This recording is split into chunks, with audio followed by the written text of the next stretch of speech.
Kip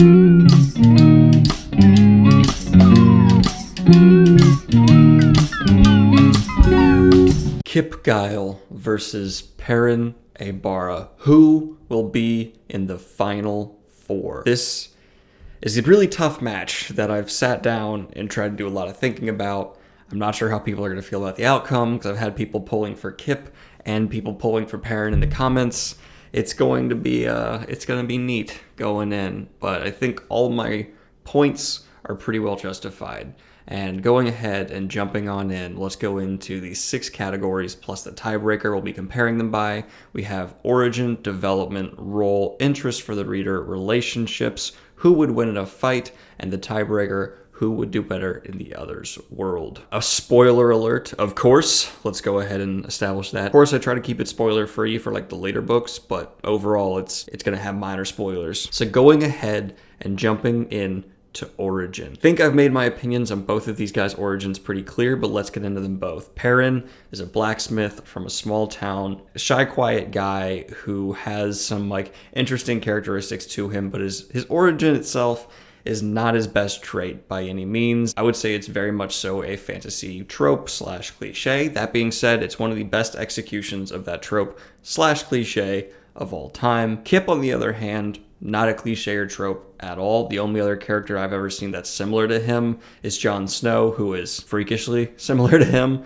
But Kip is an abandoned bastard who grew up with an abusive mother, overweight, really just a scared kind of coward when we first meet him, who's finally able to really stand up for himself at points, but by no means is the turtle bear we come to know and love later on. His origin is executed marvelously. A marvelous execution of a fairly original origin versus a near perfect execution of a trope / cliche. I'm going to give some points here to originality, as I always do. I like authors pulling out to the stops. In my own personal opinion, I like that the Wheel of Time kind of did the origins so well, and Wheel of Time is so clearly in love with fantasy. But from an objective standpoint, I have to just look at which one does something better for the fantasy genre and really helps boost the series as a whole. And I think Kip's origin is incredibly crucial to its series and really becomes a fundamental part of the story that grows as a whole. Yes, Perrin's origin is awesome and it shapes his character a whole lot, but it's not quite as influential as Kip's. And for that reason, I'm giving origin to Kip Guile. Next up, we have development. And boy, oh boy, Wheel of Time is pretty consistently the holy grail of development. Kip develops magnificently. Like, seriously, it's incredible. He absolutely comes from the bottom to the top, and following him in that way is great. That being said, there are times where it's kind of like, oh, okay, so he's now just going to suddenly be like that. Okay, he's just suddenly braver. Meanwhile, Perrin, there's none of those moments where it's just like, oh, I'm suddenly going to do that. It's a slow, very realistic transition for a character that you feel like you know like so well, because that's where Robert Jordan really brings his story through, is the development of all of his characters. I've said this before, and I think I'll say it until I die. I don't think comparing any series development to Wheel of Times will ever be fair, because the Wheel of Time develops everybody to an insane degree, and I'm going to go ahead and give Perrin Aybara the point here for development as well, just because it's almost not a fair comparison. Next up, we have role they play in the world they are in. As I said in the last fight, Kip Guile's role has gotten muggy. He is kind of developing into a chosen one. He has some aspects about that are pretty neat and original for him, and his role as a leader is very good. I would say he is well above average, the standard role of a fantasy character. All that being said, Perrin's role is one of my favorite aspects of who he is. I think his role helps motivate the entire series. Him forming this nation unwillingly, and his role in fighting the Shadow and really becoming the Wolf King that we come to love is something that I think puts Kip Guile down to shame in comparison, because Perrin's role here is truly awesome when in comparison to anyone from Lightbringer, really. Even Gavin/Dazen, I would just say Perrin is just leagues above in execution alone. That's something I've come to realize about Lightbringer, especially with this bracket. Lightbringer does suffer a little bit when it comes to role of characters. They all kind of mishmash and change up, and that can be good, but I don't think it's executed as well as it could be for Lightbringer, so I'm going to go ahead and give this point to Perrin. And I would say Lightbringer would often suffer in role when it comes to this category with this kind of new, clearer look at it that I've been having. So yeah, roll here is a suffering point for Lightbringer, and Perrin easily takes it.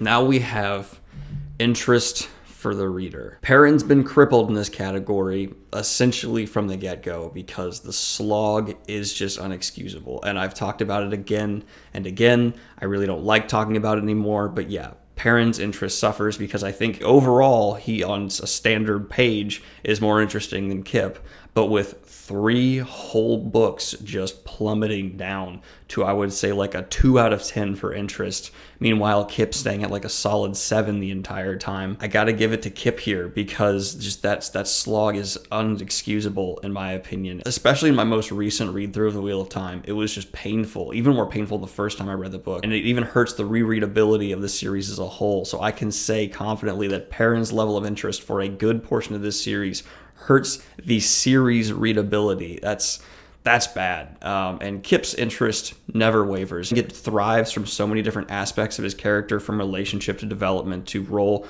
to all kinds of things. And I think especially the way he interacts with the villains, that it never really wavers below a 7 for me. And I'm going to say that he would not have won it if it wasn't for the slog, but because of that, he can confidently win interest over Perrin Aybara.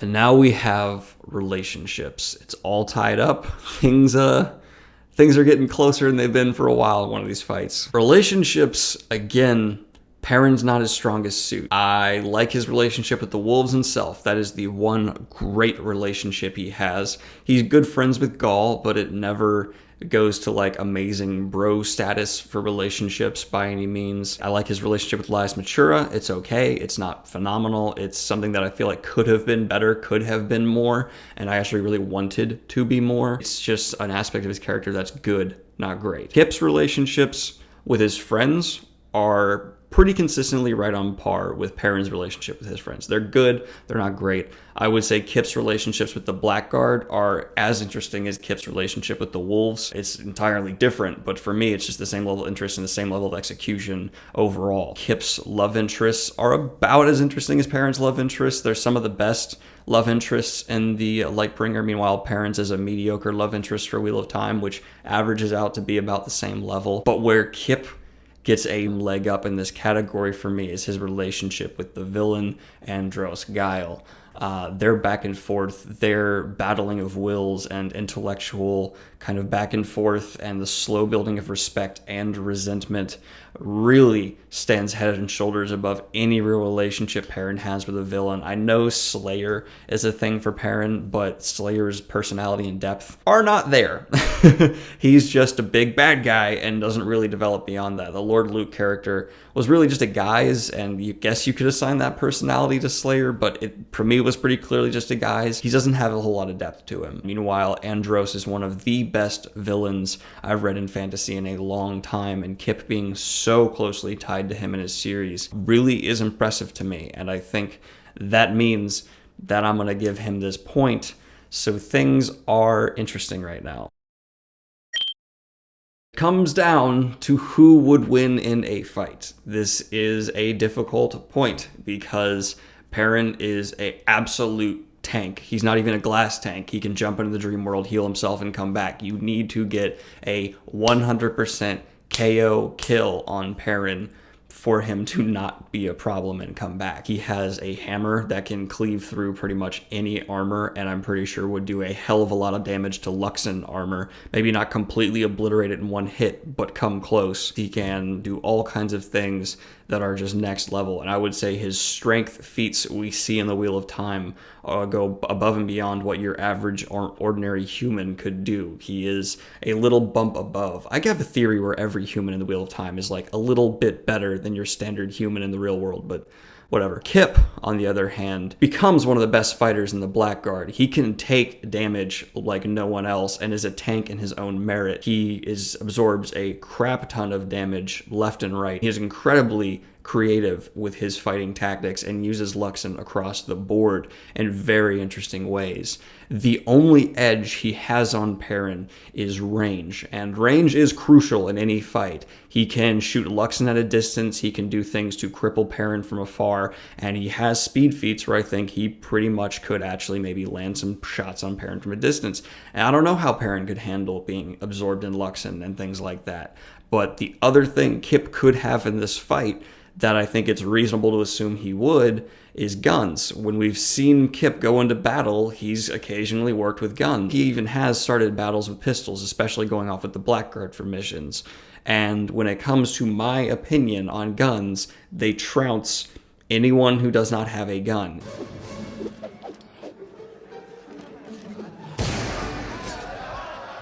It's pretty much an instant KO, especially when the other person doesn't know what that weapon is and wouldn't even know how or when to dodge it. We've even seen Kip use a blunderbuss before. So incorporating every fighting feat for these two, I think it is an incredibly close call. I would say it's the closest call I've maybe had to do for any category in this tournament, yet they are incredibly well matched. But with the boosts that Luxon give Kip as an individual, and the fact that he can turn himself into a green golem, and he fights so viciously and can do so much damage from a distance, and is powerful enough that even in the dream world could maybe live long enough to still inflict damage, I will give the very slim edge to Kip Guile here, sealing the victory for Kip.